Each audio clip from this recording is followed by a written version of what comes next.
মঞ্চে উপস্থিত বিএনপির সদস্য আমার সামনে ডক্টর মোশাররফ হোসেন, আমার সঙ্গে উপস্থিত এত রাত্রে শীতের মধ্যে উপস্থিত এই এলাকার ভাই ও বোনেরা এবং মঞ্চে উপস্থিত অন্য নেতৃবৃন্দ, আসসালামু আলাইকুম। আসসালামু আলাইকুম। কেমন আছেন আপনারা? এই ঠান্ডার মধ্যে এত রাত বসে আছেন, ভালো আছেন কেমন? কিন্তু এই যে ঠান্ডার মধ্যে কষ্ট করে বসে আছেন, আচ্ছা ঠিক আছে, কিন্তু স্লোগান দেওয়া যাবে না। যে স্লোগান দিবে আমি ধরে নেব যে সে মিটিং ডিস্টার্ব করতে আসছে, আর তাকে আমরা নাম দেব গুপ্ত। যে স্লোগান দিবে, আচ্ছা এখন মন দিয়ে কথা শুনতে হবে, মন দিয়ে কথা শুনতে হবে। এই যে এখানে মোশাররফ সাহেব, ওনারা কি আমাদের এলাকায় আপনাদের জন্য রাস্তাঘাট, স্কুল, কলেজ, যেগুলো আপনাদের প্রয়োজন, ব্রিজ, কালভার্ট এগুলো তৈরি করেছেন? তাহলে এই কাজগুলো তো আছে, অর্থাৎ প্রমাণ হলো গত 15-16 বছরে এই কাজগুলো ঠিকভাবে হয়েছে। তার মানে প্রমাণ হলো যে ধানের শীষ যখন দেশ পরিচালনার দায়িত্বে থাকে, তখন জেলা উপজেলায় মানুষের চলাচলের জন্য রাস্তাঘাট, ব্রিজ, কালভার্ট, বাচ্চাদের পড়ালেখার জন্য স্কুল, কলেজ সহ এই ধরনের বিদ্যুতের লাইন ব্যবস্থা করা, এই কাজগুলো হয়।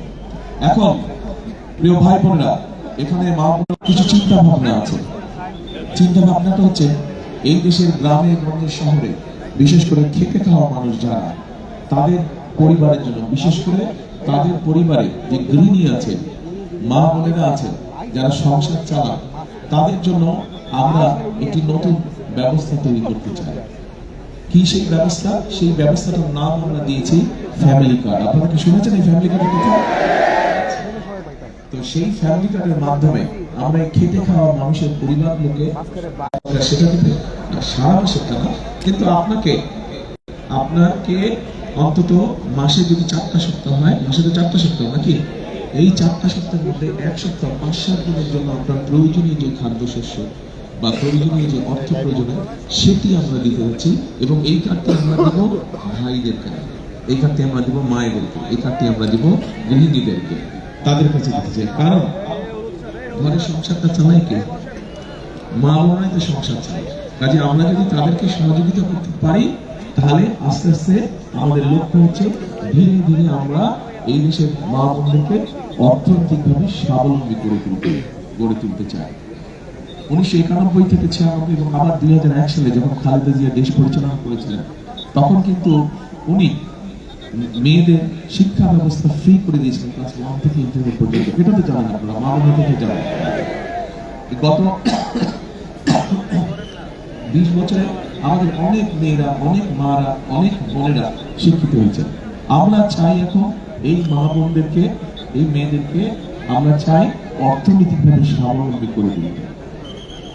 কারণ আপনি যে যারা আপনারা সংসার করেন, যারা বিয়ে শাদী হচ্ছে নারী, এই নারীদেরকে যদি আমরা সহযোগিতা না করি, তাদেরকে যদি আমরা স্বাবলম্বী না করি, আমরা যতই লেকচার মানি না কেন যে দেশের এই করে ফেলবো, ওই করে ফেলবো, এগুলো কিন্তু সমাজ করতে হবে। সেই জন্যই আমরা চাই নারীদের পাশে দাঁড়াতে, মায়েদের পাশে দাঁড়াতে, তাদেরকে ধীরে ধীরে আমরা অর্থনৈতিক সচ্ছলতা আনতে চাই। এটা হচ্ছে আমার পরিকল্পনা। ভালো লাগলো, খারাপ লাগলো? ভালো লাগলো? আপনারা ধানের শীষে ভোট দিয়ে ধানের শীষকে জয়যুক্ত করলে ইনশাল্লাহ 12 তারিখে ধানের শীষ ইনশাল্লাহ সরকার গঠন করলে এই পরিকল্পনাকে আমরা চান বাস্তবায়ন করবো।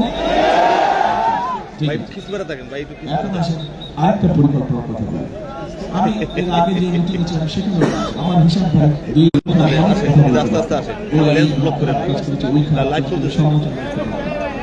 তাতে আপনাদের কি লাভ হতো? কোনো লাভ হতো? কোনো লাভ হতো। সেই জন্যই আমি ওই কাজগুলো করতে চাইছি। আমি আপনাদের সামনে তুলে ধরতে চাইছি। কি তুলে ধরতে চাইছি? যে বিএনপি সরকার গঠন করলে এই দেশের খেতে খাওয়া মানুষের জন্য বিএনপি কি করবে, নারীদের জন্য কি করবে, কৃষকদের জন্য কি করবে। এবার আসেন কৃষকদের জন্য কি করবে। এইখানে চাষাবাস করেন তারা, আপনাদের বোধহয় জমি জমা চাষাবাস করেন তারা,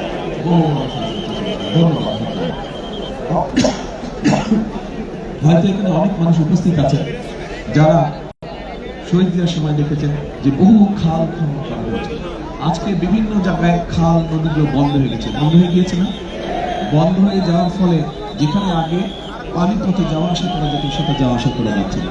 সেচের সুবিধার জন্য যেখানে খাল থেকে পানি নিয়ে কৃষি জমিতে দেওয়া যেত সেটা দেওয়া যাচ্ছে না, যাচ্ছে। আমরা এই খাল খনন কর্মসূচি এই এই জায়গায় এই উপজেলা সহ সারা বাংলাদেশে যত জরুরি খাল আছে, যত প্রয়োজনীয় খাল আছে, এই খালগুলো আমরা পুনর্খনন করতে চাই। এখন বলেন আমার এই পরিকল্পনা কেমন লেগেছে? খাল খনন করতে চান? নির্বাচনের পরে ইনশাআল্লাহ আমরা সরকার গঠন করলে এই খাল উদ্বোধন করতে, খাল খনন উদ্বোধন করতে আমি কে কে যাওয়া যাবে সেই খাল করতে ভেরি গুড, ভেরি গুড, ধন্যবাদ। এই গেল খাল খনন। এবার আসে কৃষক, আপনারা যারা চাষাবাস করেন, চাষাবাদ যারা করেন, কৃষিকাজ যারা করেন, এদের মধ্যে ক্ষুদ্র কৃষক আছে, মাঝারি কৃষক আছে, প্রান্তিক কৃষক আছে, ফসল নষ্ট হলে বেচারা বিপদে পড়ে যায়। হঠাৎ করে ফসলে পোকা ধরলে তারা বিপদে পড়ে যায়, হয় না এই কাজগুলো? এখন আমরা মা বোনদেরকে যে ফ্যামিলি কার্ড দেখবো, ঠিক কৃষক ভাইদেরকেও আমরা একটা কৃষি কার্ড দিতে চাই। প্রথমে আমরা প্রান্তিক, ক্ষুদ্র এবং মাঝারি কৃষক দেবো, বড় কৃষক যারা তাদেরকে আমরা পরে দেবো, পরে দেবো। এখন এই কার্ডের মাধ্যমে কি সুবিধা? এই কার্ডের মাধ্যমে প্রথমত আপনি যদি 2টা ফসল করেন বছরে, তাহলে অন্তত একটা ফসলে যে বীজ লাগে, কীটনাশক ওষুধ লাগে, সার লাগে, সেগুলো আমরা চেষ্টা করবো কৃষি। ঠিক আছে, তো এই গেল কৃষকের কথা। সার বীজ সুবিধা পাবে, কৃষি বিমার সুবিধা পাবে, কৃষি ঋণের সুবিধা পাবে ওই কার্ডটার মাধ্যমে। তাহলে কৃষক ভাইদের প্রতি আমরা কয়েক বছর ধরে এই সহযোগিতা দিতে পারি, তাহলে ধীরে ধীরে কৃষক ভাইদের যে অর্থনৈতিক সংকট আছে সেই সংকটটা কমে আসবে। কমে আসবে না? এই সহযোগিতা যদি পায় তাহলে কমে আসবে। আসেনি কাজ, একটি বিরাট বড় সমস্যা আছে বাংলাদেশে। 20 কোটি মানুষ আমরা। আপনারা আমাদের দেশ গ্রামে বিশেষ করে মহিলা এবং বাচ্চারা যারা আছেন, নারী এবং বাচ্চারা যারা আছেন, তারা অনেক ক্ষেত্রে অনেক সময় অসুখ বিসুখ হলে ঠিকভাবে চিকিৎসার সুবিধা পায় না, তাই না? চিকিৎসা সুবিধা পায় না। পুরুষদের জন্য অতটা সমস্যা হয় না, চলে যায় ডাক্তারের কাছে, সেটা উপজেলা হেলথ কমপ্লেক্স হোক বা জেলা সদর হাসপাতালে। কিন্তু অনেক সময় স্বামী ব্যস্ত বা ছেলে ব্যস্ত বা ভাই ব্যস্ত, ফলে মহিলা সদস্য যে পরিবার তাকে নিয়ে যেতে পারছে না বা যাওয়া হচ্ছে। আমরা চাচ্ছি সারা বাংলাদেশে সব গ্রামে গ্রামে আমরা একজন হেলথ কেয়ারার দেবো। পল্লী চিকিৎসকের কথা মনে আছে? আপনাদের মুরব্বী যারা আছেন তাদের মনে আছে? ওই পল্লী চিকিৎসকের মতো এদেরকে আমরা ট্রেনিং দেবো। এরা গিয়ে গ্রামে গ্রামে গ্রামে গ্রামে তারা মানুষকে চিকিৎসা দেবে, বিশেষ করে মহিলা এবং শিশুদেরকে। যে বেশি সিরিয়াস অসুখ বিসুখ না, ছোটখাটো অসুখ যার জন্য হাসপাতালে যাওয়ার প্রয়োজন নেই, সেই ওষুধ এবং সেই চিকিৎসা তাদেরকে দেবে। ঘরে বসে আমরা এই চিকিৎসাটা আপনাদের কাছে পৌঁছাতে চাই। আপনারা ঘরে বসে এই চিকিৎসা দেবেন। এই পরিকল্পনা কেমন লাগলো? আচ্ছা, এখন যেই কয়েকটা পরিকল্পনার কথা বললাম, আপনারা কি মনে করেন এইগুলা যদি কম বেশি আমরা বাস্তবায়ন করতে পারি, তাহলে এই দেশের মানুষের যারা খেটে খাওয়া মানুষ, চাকরি বাকরি করেন, ছোট ছোট ব্যবসা বাণিজ্য করেন, খেটে খাওয়া মানুষ, কৃষিকাজ করেন, স্কুলে বা কলেজে শিক্ষকতা করেন, এরকম যারা মানুষ, সেই পরিবারদের জন্য ভালো হবে? কি মনে করেন? ভালো। দেখেন, আমরা সবসময় বলি, কি বলি, আমাদের সকল ক্ষমতার উৎস হচ্ছে জনগণ। যেহেতু আপনারা আমাদের সকল ক্ষমতার উৎস, আমি কোনো রাজনীতি করি আপনাদের জন্য। আমাদের রাজনীতিটা হচ্ছে দেশের মানুষের জন্য, এবং সেই জন্যই এই পরিকল্পনা আমরা গ্রহণ করছি। এর সাথে আরো আছে, এই এলাকার একটি বড় সমস্যা আছে। সমস্যা আছে অনেক তরুণ, অনেক যুবকের শিক্ষা দীক্ষা কম বেশি আছে, কিন্তু তাদের কর্মসংস্থানের সমস্যা আছে, তারা অনেকে বেকার হয়ে বসে আছে। এই এলাকার বহু মানুষ কিন্তু এই সৌদি আরব, তারপরে আপনার দুবাই, তারপরে কাতার, এইসব এলাকায় যায় না? আবার আমেরিকাও যায়, ইউরোপেও যায় অনেকে। আপনাদের এলাকায় এরকম মানুষ আছে? আচ্ছা। এবং একই সাথে মালয়েশিয়া এবং সিঙ্গাপুরে অনেক লোক যায় না? আমরা চাচ্ছি ধীরে ধীরে সব জেলায় একটা ভোকেশনাল ইনস্টিটিউট সুন্দরভাবে গড়ে তুলবো, একটা ট্রেনিং ইনস্টিটিউট। আমাদের এই এলাকার মানুষ যেখানে যেখানে যায়, সেইখানে কি কি চাকরি আছে বাংলাদেশের মানুষের জন্য, কি কি চাকরি সহজে বাংলাদেশের মানুষ পেতে পারবে যদি তাকে আমরা একটু ট্রেনিং এর ব্যবস্থা করবো, যদি তাকে আমরা একটু সিঙ্গাপুরের ভাষা, ইংরেজি ভাষা, সাউথ আরবে ইংলিশ, মধ্যপ্রাচ্য আরবি ভাষা, এগুলো মালয়েশিয়া বলে মালে ল্যাঙ্গুয়েজ, মালে ভাষা আমরা যদি শেখাতে পারি, তাহলে আপনারা কি মনে করেন যারা বিদেশ যাবে তাদের জন্য চাকরি বাকরি পেতে বা ব্যবসা বাণিজ্য দেশের মধ্যে করতে সুবিধা হবে? এই বেকার সাহেব যারা আছেন বলেন না, যারা বেকার আছেন হয়তো কর্মসংস্থানের কাজের জন্য বলেছে। এইভাবে আমরা ধীরে ধীরে ধীরে দেশটাকে সুন্দরভাবে চালাতে চাই, সুন্দরভাবে গড়ে তুলতে চাই। দেখুন 15-16 বছর গিয়েছে, 15-16 বছরে কি হয়েছে না হয়েছে সেই ইতিহাসে আমি জানবো না। 2024 সালের 5ই আগস্ট আপনারা দেখেছেন কি হয়েছে, দেশে একটা পরিবর্তন এসেছে এবং মানুষ চাই এই পরিবর্তনটাকে যাতে আমরা সঠিকভাবে ব্যবহার করতে পারি। যেইভাবে কাজ করলে এই দেশের মানুষের ভাগ্যের একটু হলে পরিবর্তন হবে, আমরা সেভাবে দেশটাকে গড়ে তুলতে চাই। এবং অতীত যদি দেখেন, যখনই বিএনপি সরকার দেশ পরিচালনা করেছে এই ধরনের কাজগুলো করা হয়েছে। সেই জন্য আপনাদেরকে আমি একটি অনুরোধ করবো যে আপনারা যদি সত্যি মনে করেন যে আমার যে পরিকল্পনার কথাগুলো আপনাদের সামনে তুলে ধরলাম, এই পরিকল্পনাগুলো বাস্তবায়ন করলে আপনারা উপকৃত হবেন, তাহলে আপনাদের পরিকল্পনাটি তুলবেন। সাবাস, কে বললো ধানের শীষে ভোট দেবে? সাব্বাস, বুদ্ধিমান মানুষ। আপনাদের পরিকল্পনা হচ্ছে 12 তারিখে ধানের শীষকে জয়যুক্ত করতে হবে। কারণ ধানের শীষ যদি জয়যুক্ত হয়, ইনশাআল্লাহ যেই কাজগুলোর কথা বললাম এই কাজগুলো আমরা ধীরে ধীরে ধীরে ধীরে বাস্তবায়ন করবো। আমরা ধীরে ধীরে এই মানুষ, দেশের মানুষের প্রতিভা, মানুষের অবস্থান পরিবর্তন করতে চাই, এই দেশটাকে আমরা সামনের দিকে এগিয়ে নিয়ে যেতে চাই। তবে এখানে আরো দুটো কথা বলবো, সেটা হচ্ছে এই পরিকল্পনাগুলো যদি বাস্তবায়ন করতে হয়, দুইটা ব্যাপারে আমাদেরকে খুব কড়াকড়ি হতে হবে এবং অতীত প্রমাণ করে এই দুটো ব্যাপারে আমরা বরাবরই কড়া করেছিলাম। বিএনপি যতবার ক্ষমতায় ছিল এই দুটো ব্যাপারে আমরা কড়া করেছিলাম। এক, মানুষ যাতে পথে ঘাটে নিরাপদে চলতে পারে, মানুষ যাতে ব্যবসা বাণিজ্য নিরাপদে চলতে পারে। অর্থাৎ কেউ যদি এমন কোনো কাজ করে যেটা আইন বিরোধী, সে যেই দলেরই লোক হোক না কেন, আমরা তার বিরুদ্ধে আইনগত ব্যবস্থা নেব। এটা অতীত আপনারা দেখেন, বিএনপি যখন ক্ষমতায় ছিল এর আগে বিএনপির অনেক নেতাকর্মী অনৈতিক কাজ করেছিল, মানুষের কষ্ট হয়ে কোনো কাজ করেছিল, আমরা কিন্তু ধরে তাদেরকে আইনের হাতে সুপ্রত করে দিয়েছি, তাদের বিরুদ্ধে আসে। কাজে এখানে বিএনপির নেতাকর্মী যারা আছেন আপনাদেরকে কেয়ারফুল থাকতে হবে। এদিক ওদিক করেছেন আপনি ভাই আইনের হাতে পড়ে যাবেন, কিচ্ছু করার থাকবে না, আমার কিচ্ছু করার থাকবে না। আসেন এরপরে আরেকটি বিষয়, গত 15-16 বছর আমরা দেখেছি মেগা প্রজেক্ট হয়েছে বাংলাদেশে, কিন্তু গ্রামের স্কুলটা সংস্কার করা হয়নি।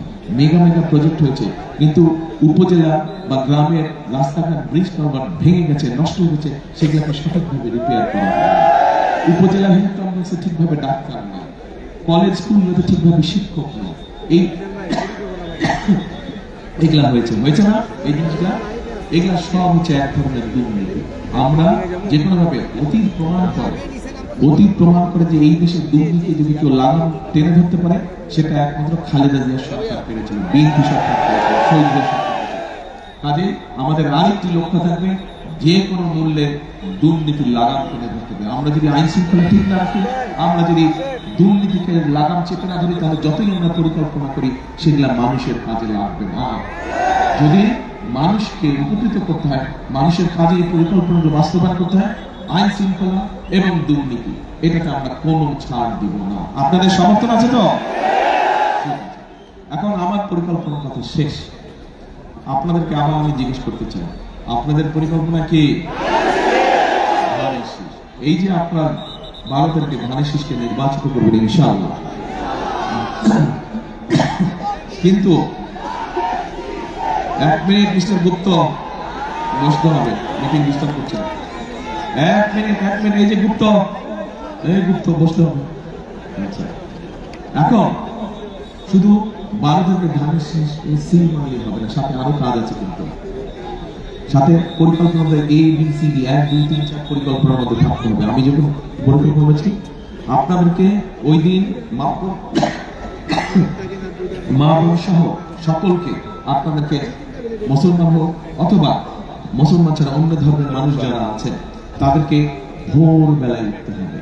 যারা মুসলমান তারা তাহাজ্জুদের নামাজ পড়বেন, তাহাজ্জুদের নামাজ পড়ে যারা অন্য ধর্মের মানুষ তাদেরকে সাথে নিয়ে, যারা ধানের শীষকে ভোট দিলে আপনারা জানেন, তাদেরকে সাথে নিয়ে ভোট আপনার ভোট কেন্দ্রে চলে যাবেন, পাবেন? ভোট কেন্দ্রে গিয়ে ওইখানে ফজরের জামাত আদায় করবেন এবং জামাত আদায় করে ওখানে বসে থাকবেন। যেই ভোট কেন্দ্র খুলবে সাথে সাথে ভোট দেওয়া শুরু করবেন, কিন্তু ভোট দেওয়া শেষ হয়ে গেলে ফিরে আসলে কিন্তু চলবে না। আপনাদের এই ভোট দেওয়ার অধিকার গত 15 বছরে কেড়ে নেওয়া হয়েছিল। কাজে হিসাব বুঝে নিয়ে আসতে হবে। পারবেন?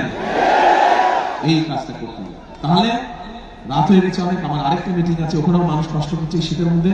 শেষ কথার একটাই, করবো কাজ, গড়বো দেশ, সবার আগে বাংলাদেশ। প্রিয় ভাই বোনেরা, খাল কাটতে আসবো সেদিন কিন্তু দেখতে চাই এই মানুষগুলোকে যারা হাত তুলেছে, ইনশাআল্লাহ। আল্লাহ হাফেজ। বাংলাদেশ জিন্দাবাদ, বাংলাদেশ জাতীয়তাবাদী দল জিন্দাবাদ। আসসালামু আলাইকুম।